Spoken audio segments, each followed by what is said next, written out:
السلام علیکم ورحمۃ اللہ وبرکاتہ۔ رسول اللہ صلی اللہ علیہ وآلہ وسلم نے فرمایا، جو کوئی کسی روزے دار کو افطار کرا دے اس کو روزے دار کے برابر ثواب ملے گا اور روزے دار کے ثواب میں سے کوئی کمی نہیں ہوگی۔ رمضان کو رمضان کیوں کہتے ہیں؟ امام قرطبہ رحمۃ اللہ نقل کرتے ہیں، رمضان کو یہ نام اس لیے دیا گیا کہ یہ گناہوں کو رمز کر دیتا ہے، یعنی نیک اعمال کے ذریعے جلا ڈالتا ہے۔ دوسرا اشرا بھی رمضان کا گزر رہا ہے، چند گنتی کے دن رہ گئے ہیں۔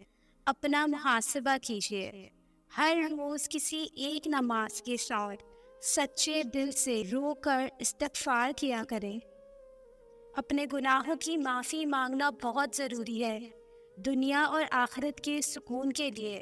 روزانہ رو کر سچے دل سے معافی مانگنی ہے، روزانہ سچے دل سے نعمتوں کو یاد کر کے شکر ادا کرنا ہے، روزانہ صدقہ ضرور کرنا ہے۔ آپ نے روزہ تو رکھا لیکن نماز ادا کیے بنا سو گئے، سارا دن بھی روزے سے ہیں لیکن نماز نہیں پڑھ رہے، تو آپ کی مثال اس شخص جیسی ہے جس کو جنت میں جانے کی اجازت تو مل گئی ہے مگر وہ جنت کے دروازے کی چابیاں لانا بھول گیا، تو ایسے میں آپ کا کوئی فائدہ نہیں ہوگا۔ جنت میں جانے کی اجازت ملنے کا حضور صلی اللہ علیہ وآلہ وسلم نے فرمایا، نماز جنت کی کنجی ہے۔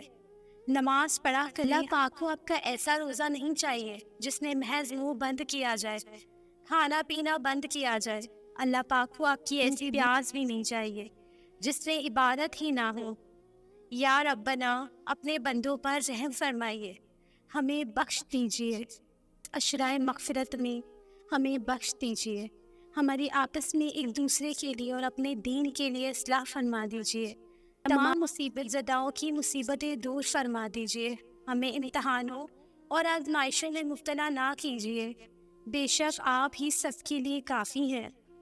چند نوافل ادا کر کے منا لیجیے، اپنے بہت ہی مہربان رب کو اپنی مغفرت کروا لیجیے۔ اللہ تعالیٰ تو غفور الرحیم ہے۔ دعا ہے اللہ آپ سب کی رزق میں برکت اور وسعت عطا فرمائے، بیمار لوگوں کو شفا عطا فرمائے، بے روزگار لوگوں کو روزگار عطا فرمائے، جو بے اولاد ہے ان کی جھولی بھر دے۔ یا اللہ پاکستان میں خیر و فضل عطا فرما، ہماری دعائیں قبول فرما۔ یہ لمحات بہت قیمتی ہیں، واپس نہیں آئیں گے۔ کتنے ہی لوگ ہیں جو لاسٹ رمضان تھے، اس رمضان ہمارے ساتھ نہیں ہے۔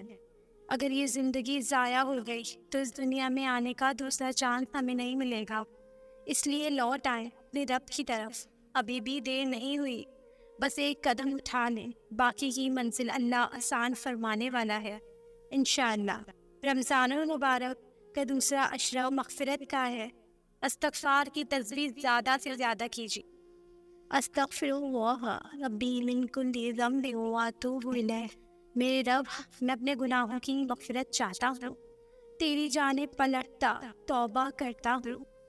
حدیث مبارکہ، پیارے آقائے دو جہاں صلی اللہ علیہ وآلہ وسلم نے فرمایا، جس نے استغفار کو اپنے اوپر لازم کر لیا، اللہ تعالیٰ اس کی ہر پریشانی دور فرمائیں گے اور ہر تنگی سے اسے راحت عطا فرمائیں گے اور اسے ایسی جگہ سے رزق عطا فرمائیں گے جہاں سے اس نے گمان بھی نہ کیا ہو۔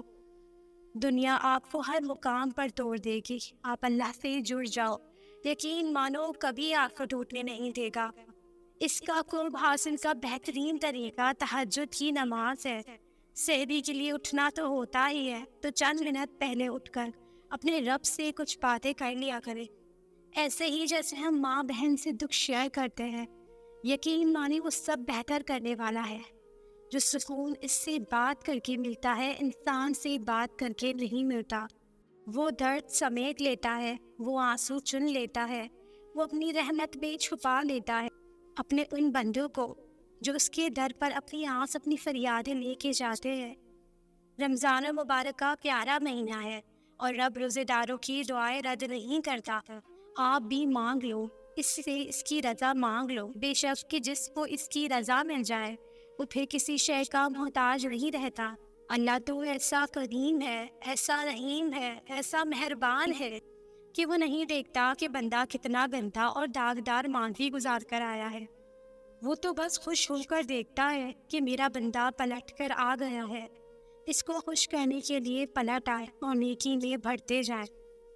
دوسرا اشراف مغفرت بھی گزرتا جا رہا ہے، دن تیزی سے گزرتے جا رہے ہیں، ابھی تک سچے دل سے معافی نہیں مانگی۔ روزہ رکھ کر اگر آپ بھوک پیاس کنٹرول کر سکتے ہیں تو یقیناً اپنے دل کو بھی کنٹرول کر سکتے ہیں۔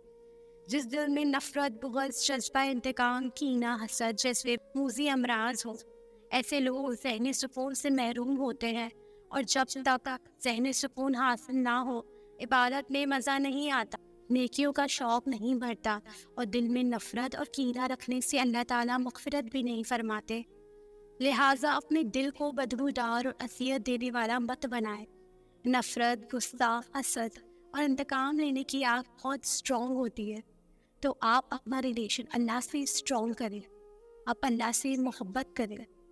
یاد رکھیے، محبت ہمیشہ قربانی مانگتی ہے، تو اللہ تعالیٰ کی محبت پانے کے لیے اپنے سارے معاملات اللہ تعالیٰ کے احکامات کے مطابق کر گئے اور اپنے دل کو بالکل صاف کر لیں۔